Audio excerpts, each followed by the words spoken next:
Hello, we are live here on the Wolverine.com YouTube channel. Anthony Broom here with former Michigan Wolverine and no longer the last team to beat Ohio State, Ryan Van Bergen, here to react to, I can't even believe it, Ryan. I mean, a 42-27 win over the Ohio State Buckeyes. I'm getting an echo here for some reason. That's what happens when you do it live. We'll do the full takeaways thing tomorrow like we normally do. I mean, this is raw, pure emotion. Ryan, just give me what's going through your head right now. Oh, I'm so happy. I'm overjoyed for this team.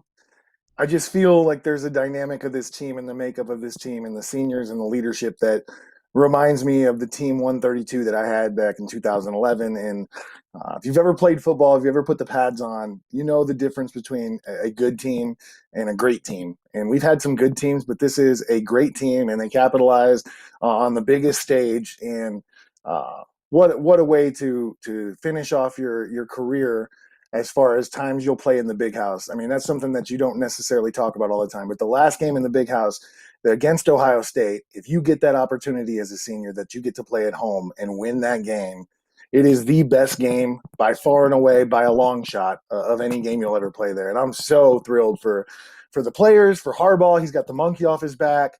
For the program, that's huge for recruiting. It's so fantastic in every single way. Yeah, I should say also, I am doing this show. I am in Ann Arbor. Wow, what a day it's been here. I mean, the atmosphere was incredible from the jump, getting into town earlier this morning, walking through downtown. I am doing this show from where the Ohio State coaches, the coaches box. And folks, let me tell you, the team was not the only thing on the field that got trashed. This place is a freaking mess. There are water bottles everywhere. There's a spit cup to the left of me. It just this is so euphoric for Michigan fans, for former players like yourself who, especially, I mean, you were on a team that was the last team to do that, and you were begging them last week, please take that title away from me. I mean, the support, the cohesiveness that this group has had for each other. Ryan, they're going to Indianapolis next week. This wasn't a feel-good win at the end of the season. This was the biggest win of the Jim Harbaugh era, and it doesn't erase everything that came before it, but the only thing now that matters is what happens next. And it is just what a day to be a Michigan fan. It's what a day. And I mean, finally, right? I mean, the Big Ten Championship's been around, I think, since 2011. Since I played was the first year that it came into existence. And we haven't been there. I mean, think about it. The list of people who have been to this game: Penn State, Ohio State, Iowa, Northwestern has been to this game. Michigan State's been more than once. And Michigan has not had an opportunity to play in Indianapolis for all the marbles since the inception of the Big Ten Championship game. And now we're there. You know, not only are now we're there, but we're there after a COVID season where we don't really know what to make of it, but it wasn't good. And all the rumors surrounding Harbaugh and the contract change and all the incentives that were added in to try and see if we can, motivate a win. He changes the staff up, and no one knows what expectations to have for this season. And this is when we make it. I mean, you couldn't feel better about where Michigan's going. I mean, obviously where we are is exciting, but where we're going and the trend of the team, it's unbelievable because, if you were to say that not only are we going to compete with Ohio State, but we're going to wipe it with Ohio State, which is what we just did, no one would have believed you back in August. I don't even think Harbaugh would have believed you back in August. And this is where we're at. Well, sometimes you just kind of have to fake it till you make it, right? I mean, coming off the season that they had, I mean, it was everyone having low expectations coming into the year was completely justified. And what this team did, they set a tone. First day of workouts, first day of whatever. I mean, it happened long before they said at Big Ten Media Day, we're going to beat Ohio State or die trying. Like, the work was put in as soon as they know who was here, who was on this team, and who would be helping them prepare for this game on Saturday. So, they just going through the box score here. I mean, they did pretty much. I mean, they outgained Ohio State 487 to 458. They kind of let C.J. Stroud and those wide receivers get theirs. They threw for 394 yards, but 30 carries, 64 yards, just a workman-like effort by the Michigan defense. Aiden Hutchinson, I mean, had the game of his life again. Something we said that was going to be a legacy game for him, and he goes in the books now as one of the. I mean, I think one of the best players in Michigan football history. Would you agree with that? Absolutely, he does. I mean, for him to pass Lamar Woodley is quite the career, both college and professional. To be ahead of him, not only be ahead of him, but he'd be ahead of him when you have Ojabo, who's sitting at what, fourth overall in sacks in Michigan history. So think about it. If Ojabo hadn't gotten there a couple of these times, Hutchinson could be sitting at 16, 17, having a Chase Young type year as far as the defensive end position. It is an absolute, not to bring negativity to what we're feeling right now, but it is a travesty that Aiden Hutchinson is not a finalist for the Defensive Player of the Year award. It's absolutely ridiculous. It's an oversight that I don't know if it's more, there's been something more egregious. This guy is not only maybe the best football player in college, but to say that he's not a finalist as a top 3 defensive player in college football, someone needs to review this because this guy is dominant. He's a force. He's been that way game in, game out. And it's unfair and kind of a slap in the face that this guy is not a finalist for the Defensive Player of the Year, which is what Woodley won, by the way, when he set that sack record. Well, let's go back to, and we'll do the deeper dive tomorrow. But let's talk about Mike Macdonald's defensive game plan. How did you? I mean, it was kind of exactly what you said you hoped it would be. Force them to kick field goals, let them take 10, 15 yards at a time, make them go the long way. I mean, there were a lot of drives when Ohio State scored. I think maybe 10 play drives, 11 play drives, 13 play drives. I mean, you're not going to shut down an offense like that, but Michigan, I think, was about as good as you could ask for defensively today. It was exactly me and McDonald have no relationship. In case anyone was curious, I don't know the man, but it was exactly what I thought we should do strategically to limit the damage that Ohio State can cause and do offensively. Like you said, make them go the long way. They're not going to score. What was the biggest play that that Ohio State had was maybe an Olave fade there in the fourth quarter where JT Turner's in perfect position and he just makes an awesome play. I mean, even Garrett Wilson's touchdown, we're in perfect position with Vincent Gray and he makes a hell of a play. I mean, those are going to happen. You're playing against the best receivers in college football, but for us to limit the big play like we did in this game and to make them go the length of the field, we took them completely out of their comfort zone. Ohio State, I'm shocked by a lot of things, but I'm shocked, I think, primarily by how shook Ohio State looked in this game. From the very jump, they looked jumpy. They looked scattered. They didn't look composed. And they looked like they were worried from the very first snap. And I feel like we kind of smelled blood and just fed off of it. And that's surprising considering that they've never lost a Big Ten game under the leadership of Ryan Day. And, we just continue to capitalize. We dominated this game from the very first play till, we were in victory formation. It was a complete football game against a very good Ohio State team. Like, don't start saying that Ohio State's not good. This is a good team. And Michigan just took it to them. They were behind the woodshed, banging it out, and they had no answers, no response. I was waiting for second half for it to get more competitive, and we just pulled away.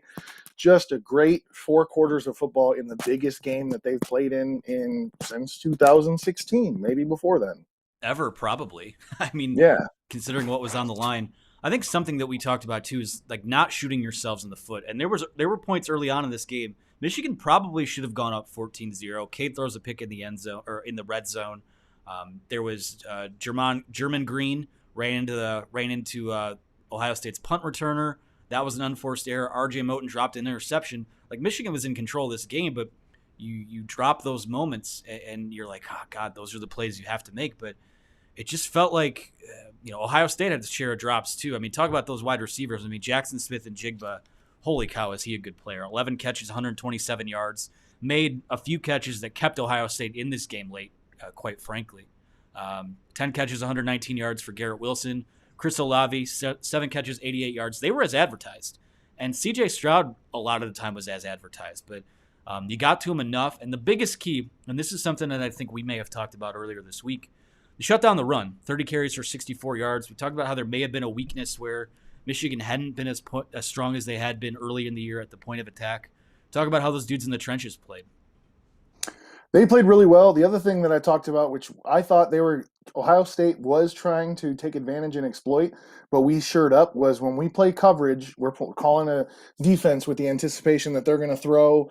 We want to keep it in front of us. When we play coverage, we've had a hard time fitting the run when the run comes. And there were a lot of plays where Rod Moore, I talked about him and I'm riding that pony still, but like Rod Moore, Dax Hill, a lot of these guys came down and in plays like Nebraska and Michigan State, where we came down and didn't fit well and it busted for 25, 30 plus and big yardage, we shut it down for 4 yards, 5 yards. So on plays where they were set up to run the football and like their look, we still came down and had a minimal gain. And that was huge. Those are the little things that you don't necessarily notice.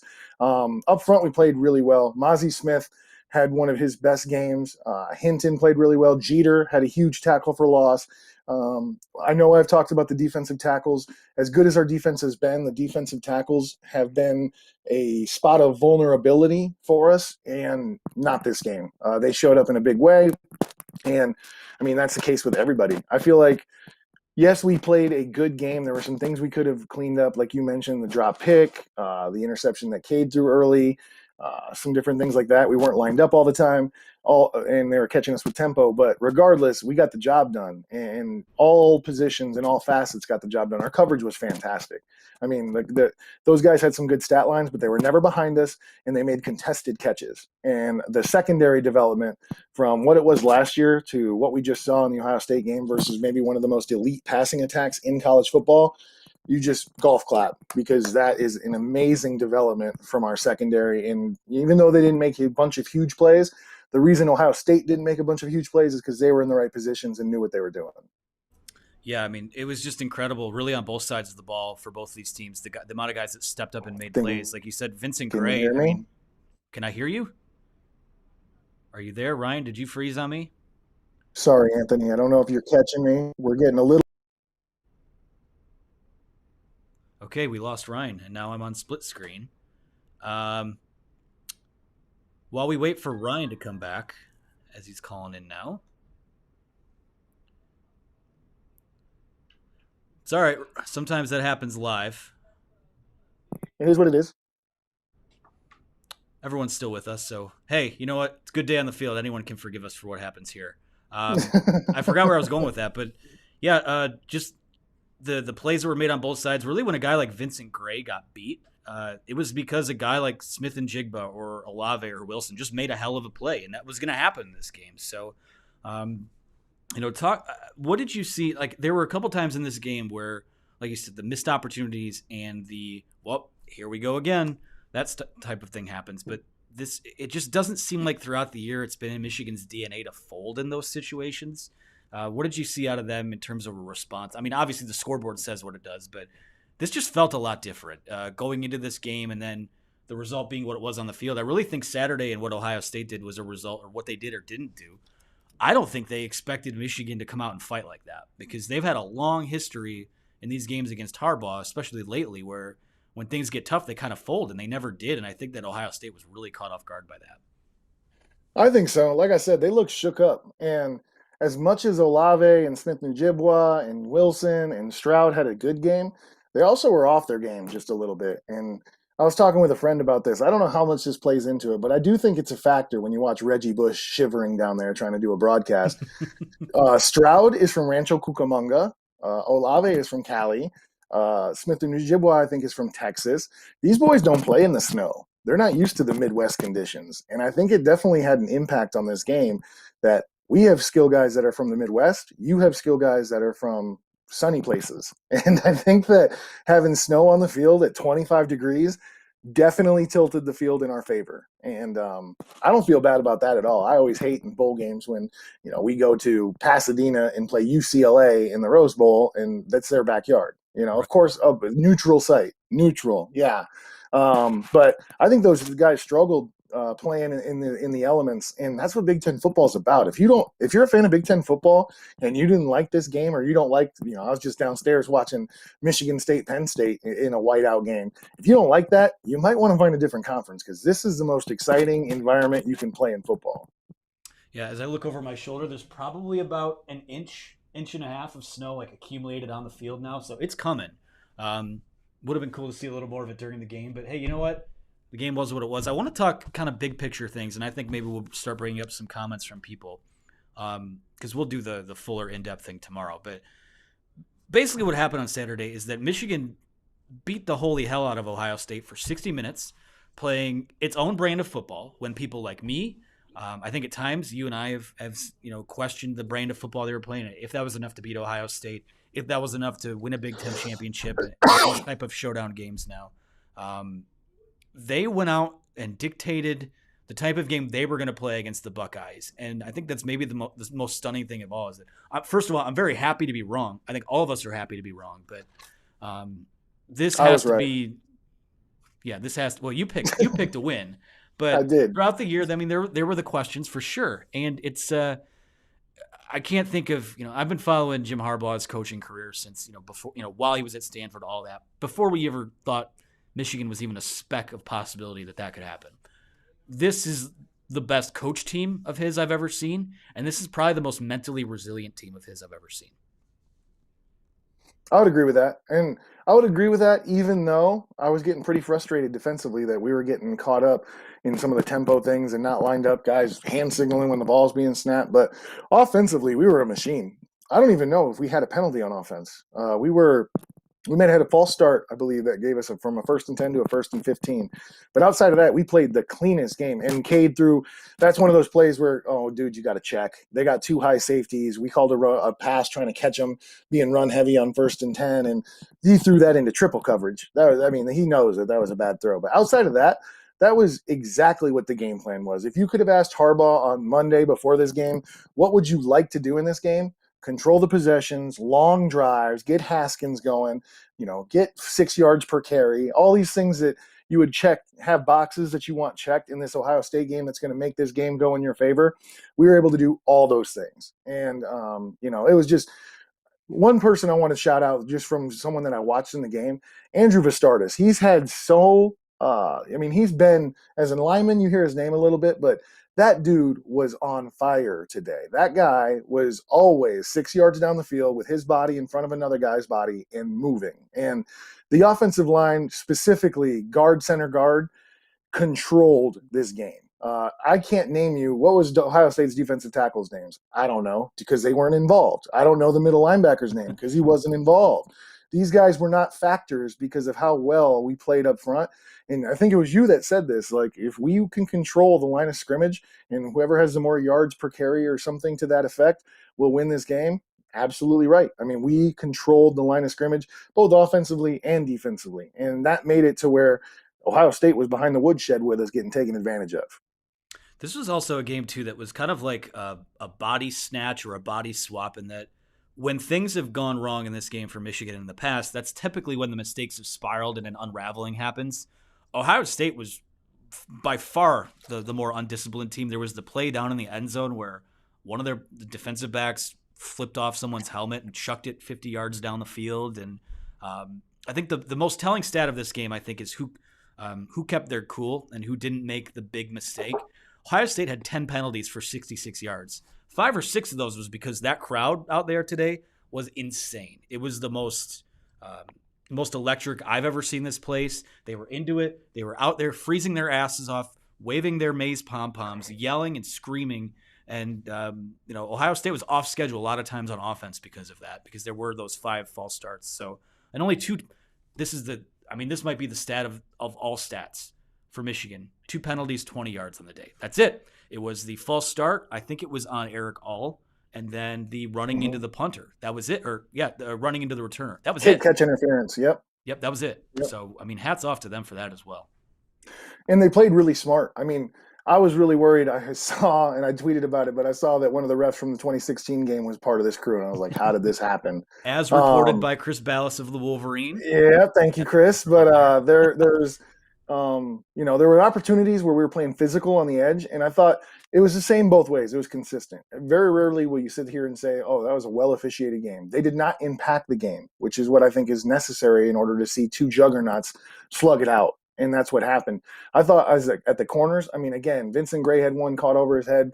Awesome play by Roman Wilson. DJ Turner just continues to be in terrific. DJ Turner is going to have a 5 or 6 interception season. It's coming. It wasn't this year, but it's coming. He's right in phase all the time. He's always in the right spot.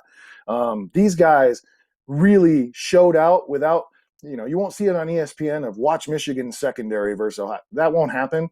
But for someone who, studies the game, watches the game, and wants to see good football being played, our secondary stepped up and played a tremendous game against some guys that are going to be top draft picks in a lot of fantasy leagues in 2022, 2023, 2024. There's 3 guys on that Ohio State team that are all going to be playing on Sunday for multiple years. So awesome. Just awesome. Someone else who I think deserves a game ball for how he performed. It didn't play a big role in the game, but Blake Corum made a few of the biggest plays of the game. Clearly, I mean, he only had the 6 carries, but 87 yards. He had that 55-yarder. You could tell he was in so much pain still, and he was able to do what he did on Saturday through sheer force of will, which was so. That's just what this team has been all year. Eric All did it a couple weeks ago at Penn State. It got him a win. Really think that guy deserves a shout out too. I think we can take some questions from the chat now. We won't stay too much longer because we want to do the live show. I mean, oh my God, we have almost 600 people watching us live right now, Ryan. I know you played in front of 110,000 people, but 600 on here, that's a big number. So. 600 in my daughter's nursery. I know you guys love the background here. I'm not in the office. But. I said this before we recorded too. This was Ryan's daughter's first Michigan-Ohio State game. She's undefeated. So that's undefeated. The tide Never is seen completely Michigan turned. Lost.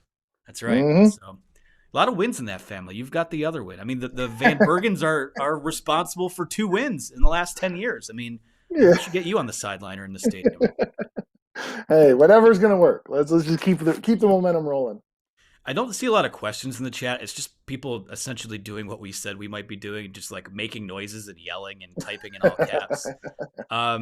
I will bring this up because we just talked about it. This is from, this is a bunch of words and letters here from whatever that username is. Can we just acknowledge that this was a really well officiated game?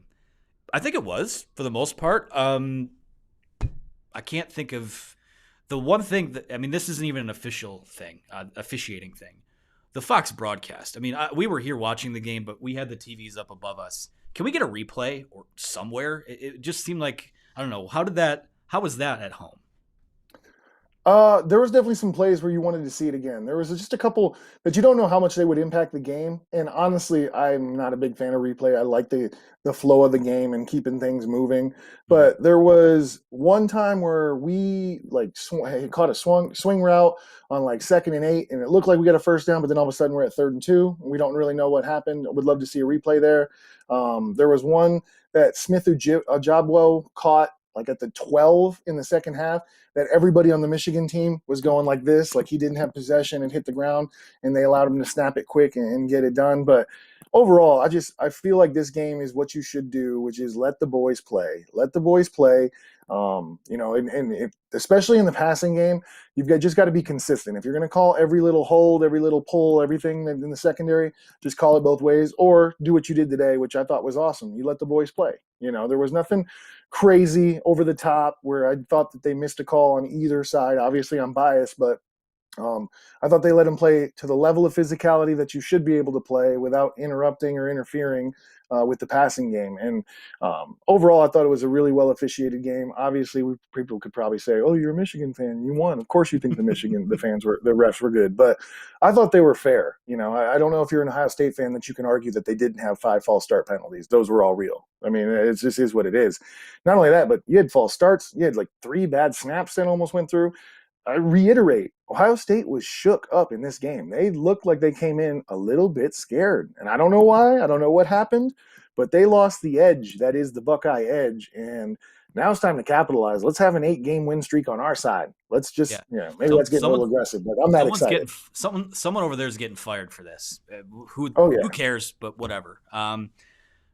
There was another point I was going to make about the officiating. Oh, when the report came out yesterday from Chris that it was going to be that one of the officials from the game in 2016, I saw someone tweet out well, the only thing he can really do to prove he's not biased is call a game in favor of Michigan. So, not saying that happened, but just overall, the hope with something like that. And I'm not a blame. I've never been a blame the refs guy or blame the officials, anything like that. But you just hope that it was a game like this where you let the two teams settle it on the field, because I think it was pretty clear over the course of that 60 minutes, Michigan was the better football team and was pretty handily. So this one's from Jesse, who asks, if I can add it to the broadcast here, looking forward, who do we want, Wisconsin or Iowa? You have any thoughts on that?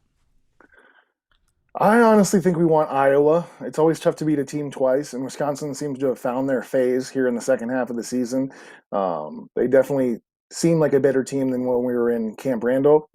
Iowa's a good team too, nothing to take away from them. But I think Iowa's offense struggles. And Iowa's strength of their defense is their secondary. They have, I think, the most interceptions or top 10 in interceptions in the conference. Well, McNamara can win against Ohio State only throwing 13 completions. We don't have to throw the ball to beat good teams. I mean, I hate to say that and be that guy, but it's just true. We did it against Ohio State, threw the ball 19 times and only completed 13, 0 touchdowns from our passing game, and we won, and scored 40 points. So I kind of want Iowa because I think matchup wise, they're going to struggle. I do feel confident and feel like we'll probably be a favorite, regardless of who we play. But personally, I think I'd rather see Kirk Ferentz in the Iowa team. I like that matchup just a little bit better. But we'll see. I mean, I think Wisconsin is beatable for a second time. But if you had to ask me who would you prefer to play and pick your poison, I think I would pick the Iowa Hawkeyes on first response. All right, this one's from Cody Green. How big was Josh Gattis's play calling today? Fantastic. I mean, from the first series, you knew something was going well. To set up the AJ Henning end around, uh, like in the middle of the field, and then you saw that schematic delayed reverse end around, excuse me, that scored our first touchdown. That was a composer in front of a 7 string orchestra, just putting you on strings. Everybody from Ohio State fell for that fake. Everybody fell for it. The flea flicker, Cade puts that out there a little bit further. That's a touchdown. I mean, I don't have the stats in front of me, but red zone wise, we've talked about even middle of the season. Red zone wise, Six we for seven were today. The only miss six was for the seven for turnover. touchdowns, right? Yep, Or was it 6 for 7 with a field goal? I believe they were all touchdowns. Say that. No, it can't be 6 touchdowns. Yeah, 6 touchdowns. Yep, that's how math works. Holy crap. Yeah, that's how math works. Yeah. So, but 6 for 7. I mean, that talk about development as a coach, which you don't necessarily see a lot, and growth as a coach. You have a team that is operating pretty well, moving the ball pretty well, and not a bad offense midway through the season. But you look at your statistics and you go, oh, in the red zone, we can't seem to do anything besides kick field goals. And then he makes an adjustment. And then Penn State, Ohio State, Maryland, all of a sudden, red zone offense, we score touchdowns. And that's a really tip of the cap, big credit to Josh Gattis and really doing some self-evaluation and making some changes. You see Schoonmaker getting involved. Eric All was a little involved today. Donovan Edwards, I thought we could have found him more one-on-one. We didn't need him, but more one-on-one when they decided to cover him with a linebacker. Linebackers can't cover Donovan Edwards. So I just feel like Josh Gattis deserves a lot of recognition for how he developed this team and his game plan from even week 7 to week 12. The 5 weeks of development from those weeks put us in position to not just be a top 10 team, but be the Big Ten East champions and also be looking for Big Ten championship and that, college football playoff berth, all first times for us. There's a lot to burn down from this game, and we'll do it tomorrow. The one thing I'll say before we get out, I mean, is this when they do college football playoff rankings, early thoughts, they got to put Michigan at number 2, right? That's where Ohio State was heading into today. I mean, 2-3 doesn't really matter, but it's got to be where they're at, right? I would believe so. I mean, I think you've got to let us jump Cincinnati. I'm not against Cincinnati. I also, if I can throw a plug in, let's get them in the Big Ten. I think that'd be a good thing because it would deter recruits from Ohio State. All of a sudden, Ohio State has someone in state that is a good program for as an alternative if you're not going to start at Ohio State. But I think that Michigan has to jump Cincinnati as a one-loss team over an undefeated Cincinnati team and go to number 2. And it'll be interesting to see because I feel like there's been a conversation of whether or not a 2-loss Alabama team gets in over Cincinnati if should they get to the SEC championship and lose to Georgia if those are their losses. It'll be interesting to see, does Ohio State have any chance as the 2-loss team? I don't know. They lost to Oregon and Oregon. I don't know how they're going to finish, but they're You going know to what be I'll a say 2-loss about team. that is that it feels a lot better to be in this spot than the team that hopes to Yeah, have help to get in the playoff, right? absolutely. We're normally in the other spot. Hot So, take. but it'll be interesting. It'll be interesting to see because I guarantee you some people in Ohio, they're already mad, but they're going to be even more mad when they're one spot behind Cincinnati for the college football Oh, playoff. So, God. good luck. I bet you that tea's a little bitter. Good, enjoy drinking Just a bit, right? it. I don't have anything. I mean, any other visceral reactions before we I mean, I can't wait to go back and watch this one. I'll probably do it at some point tonight, assuming I get home, in the next couple hours or so. It's snowing pretty badly here now, but um, any other thoughts? I mean, it's just I I I can't say I didn't think this day would come, but I didn't think this day would come in September or In in this the second half fashion. I against thought we maybe Rutgers. squeak it out. I think we all maybe thought if Michigan had a chance, we squeaked it out. We figured out a way to win. We dominated this game out of nowhere. I thought there would be times where we could pull ahead or momentum may swing one way or the other. I never felt momentum go Ohio State's favor from the first snap. And that's amazing. I guess if I were to say one thing, just to kind of make my sentimental plug, is as Michigan fans, the fan base, we expect high things, and there's nothing wrong with that. We have high standards. We've always had high standards. We will continue to have high standards. Harbaugh has been raked over the coals. Gattis has been raked over the coals. A lot of these players have been raked over the coals. Let's lift them up just as high as we've tried to drag them down, including myself, because Harbaugh did something that people didn't think he could do. They thought he didn't have the capability to do it. Not only did he Wasn't do in it, but his he did it. DNA, according to Paul Feinbaum, even though he did it Yeah, several times as a player. yeah. But let's lift this guy up, and he should be on people's shoulders for what he's been able to do with this team. And we should have some security. It doesn't help recruiting to have the question of will Harbaugh be around next year. It doesn't help recruiting to have all these question marks of are we a top 10 team, and a lot of those are reasonable and justifiable critiques of the 2018, 2019, 2020 teams. But like this year, let's relish. Let's relish in this. Let's boost these guys up. Let's thump our chest, wear your colors proudly, because this could be the turning point that I thought we may have had in 2011, to where Michigan's no longer just a top 30 team. Michigan is a top 10 team and going to be competing for the college football playoff. And what else can you possibly want from your university besides winning the Big East, going to the Big Ten championship, having a chance to bring a ring home, and also go to the playoff? It's as ideal as it gets for a season, regardless of what may have happened earlier. It's exactly what we want as a team, and we should all be so happy and just kind of rejoice. Don't pick it apart. Just love it, bask in it. Let me ask you this: have you talked to any guys from your 2011 team today at all? Yeah, I have a group chat since we started this that now has 35 text messages in it.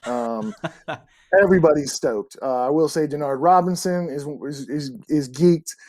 Brandon Graham's going nuts. A lot of these big guys that have played before are all going crazy, and it's all joyous, all for these guys, because everybody understands. Brandon Graham, tremendous player, didn't win against Ohio State. There's a lot of guys that unfortunately have to bear that cross as great players that had great careers on great teams for Michigan. And even if you haven't won this game, the significance of what it's like for these guys right now that are stripping their pads off and just got to sing the victors in the locker room with each other. It's the best moment you can spend in that locker room. And don't get me wrong, any moment spent in that locker room, even if it's by yourself and empty, gives you goosebumps. But the experience in that locker room after a victory over Ohio State at home, there's nothing like it. It compares to childbirth and having your first baby. I just went through that. It's not on that level, but it is close, and it's closer than you may think. So just bask in it, and I'm sure all these guys that I'm hearing from this group chat are thinking the same thing. Yeah, there's God, you guys crack me up. There's someone in the comments talking about Harbaugh's and Gattis' play calling. They won. They beat Ohio State. Like, let's not do that today. Trade teams. My God, Find someone else to be a fan of. We're that okay. was We'll do without you. that Brian. That was so much fun. And like I said, right now we're up to there were 800 people on this at a moment, and most of them are. If you are, please hit the like button below. Hit the subscribe button. The Wolverine.com is on the On3 network now. You can get a year. You can get a year after this game for $1 single. There's not a Black Friday deal out there that's better than that. So please, hope you guys take advantage of that. You guys that are listening afterwards on the podcast, leave us a good review. Subscribe, Apple, Google, Spotify. I mean, this to sum it up, Ryan. I mean, there are games where you feel pumped up after a win. This feels like getting off of a roller coaster where you're so overwhelmed by what just happened, and you'll process it later, which we will on Sunday morning. But this is just the weight off of the shoulders of a fan base, a coaching staff, a city, a campus, a state. It's immeasurable today, and I can't. it happened. I don't know how else to say it. So, any other reactions? Nope. There we go. Down it. Yes. Go blue. I'll be joining you Go in that. blue. Be joining you in not too long in downing That's one a of those. two-hearted too. That's not a light beer. No, he's not down in Coors Light. That's an Ohio State beer. So, all right, guys, thank you so much for watching, for listening after the fact. This has been so much fun to do these after the fact during these games. And next weekend we got one more, have at least two more, maybe three more. Who's to say? You never know what happens. But I wouldn't put anything past this team. So for Ryan Van Bergen, this is Anthony Broom. Thank you guys so much for watching, and we'll talk to you again soon.